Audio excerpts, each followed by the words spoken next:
ada 22 penerima anugerah daripada 15 kategori kita tahun. Majlis ini hakikatnya mencerminkan keseluruhan AADK Negeri Pahang dalam menjayakan agenda Dadah Terkawal 2025 secara konsisten dan berfokus.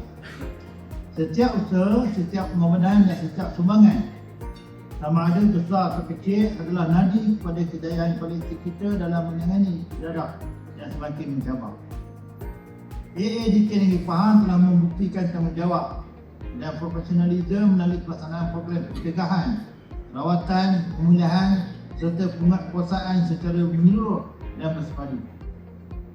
Kejayaan ini tidak akan tercapai tanpa sokongan padu pegawai daerah selaku pengurusi Majlis Tindakan Membentuk Dadah Daerah